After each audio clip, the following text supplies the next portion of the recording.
Hi, welcome to the Academic Architect Video podcast. We have a special guest today who will join us.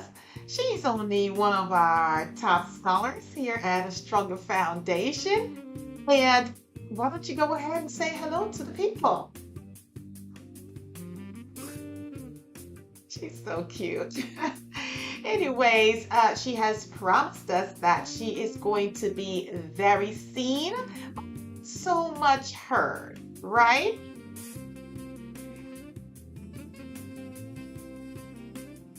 There we go. All right. Okay, so let's get going here.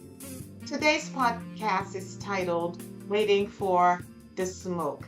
And it talks about parents who hesitate too long to take action until the child is in so much trouble or in so deep that there's very little that they can do to help the child. It's like they wait until they see smoke before they believe there is fire. All right, so let's get going.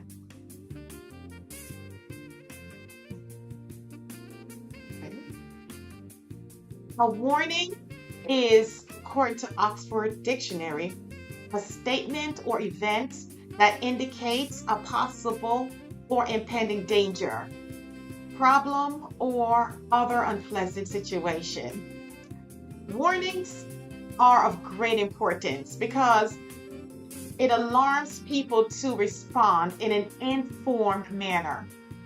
What if people ignored alarms until they saw the evidence of the emergency itself? For example, what if people failed to run out of a building when they heard the fire alarm go off? Or when someone hollered, no, it's a fire. How many lives would have been lost? Aren't you glad for warnings? Yes? Very good.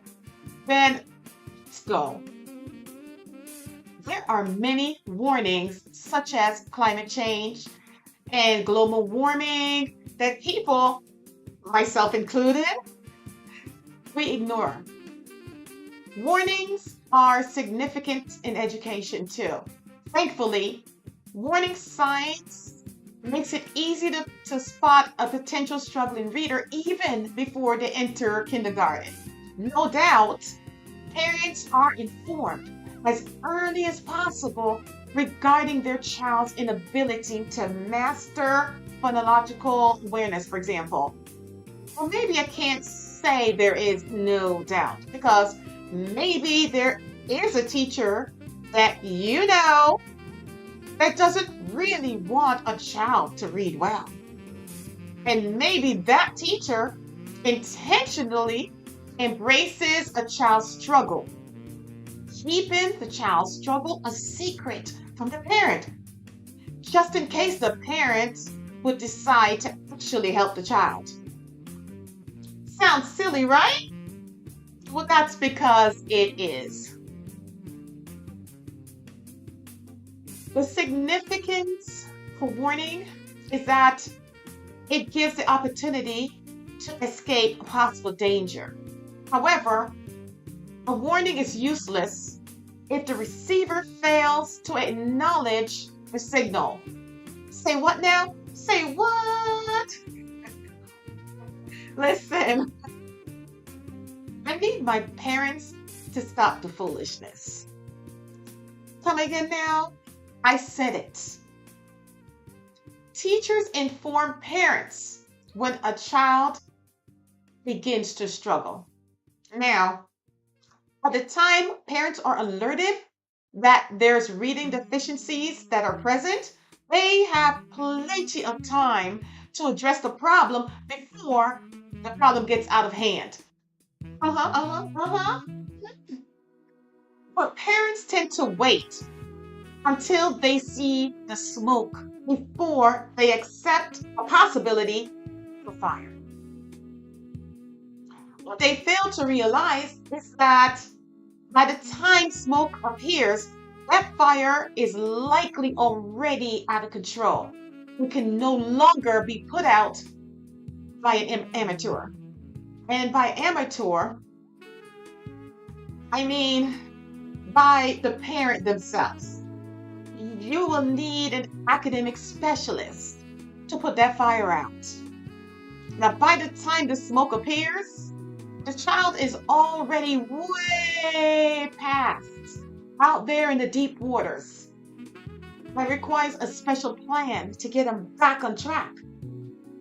And oh yeah, it's gonna cost you.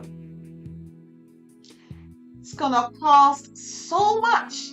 Most parents are gonna walk away and decide to just go with a patch remedy instead. A little tutoring here and there, once every 6 months. What a joke. Warnings have different levels. For example, the Weather Channel gives multiple warnings as a storm approaches. However, if the storm is far away and its direction is unknown and undeclared, then there may be little to no alarm sounded at all. Therefore, it's possible that a storm could be approaching before the meteorologist even realizes that he needs to send a warning. In an educational example, you may never see the smoke signals from a first grader or kindergartner who is struggling to read. And so it's difficult to determine the mounting deficiencies, furthermore the severity of the heaping gaps that are steadily developing. The smoke will hover down low, simmering just below the surface until a child is in 3rd, 4th grade. By then, a child has already developed so many gaps that they are way out in the deep. And they're so far beyond being able to be rescued with just a paddle boat. You need a submarine to get them out there in so deep. Yeah. Listen, parents, I need you to really lean in here. I know your child may only be 6 years old, yet they somehow manage to impress you every single day with their brilliance. And in your mind, you feel they'll never have academic problems and there's no need to be concerned. Unfortunately, your thinking is the first phase of a very common and flawed misinterpretation that way too many parents make. It's natural for children to appear above average the younger they are. However, unless specific actions are taken to maintain that lead, that apparent lead will eventually narrow and that child will likely struggle. This is proven by data. Or must I remind you again that less than 20% of children score at or above grade level. Wait a minute. Bring it back up. I said, based on present data, less than 20% of children are scoring above grade level. Parents, please pause for just one moment and ponder this. Where is your child in this data? Please do not ignore this situation because it has long-term consequences, resulting in a child turning away from their life dream due to the academic demands of those skills that they never developed. Now, this doesn't have to happen to a child. You can take action to guarantee your child aligns with their purpose and be able to live out their dreams rather than an alternative. At this very moment, a child is either being prepared to live their dreams or their nightmare. Succeeding does not come by luck. Parents, rise up and take action. Your child needs a plan.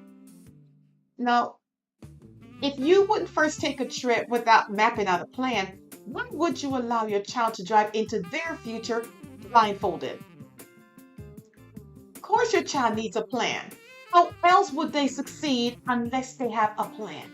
A little tutoring here and there is not a cure. Furthermore, tutoring too late will lead to frustration and just giving up. Now, what you are hearing is a call for parents who are stuck in neutral while their children are maintaining a strong pace toward a future they may dread. So stop waiting for the smoke to surface. Once there is smoke, the child is already way too far gone. Don't allow your child to become academically unstable because that is highly unethical.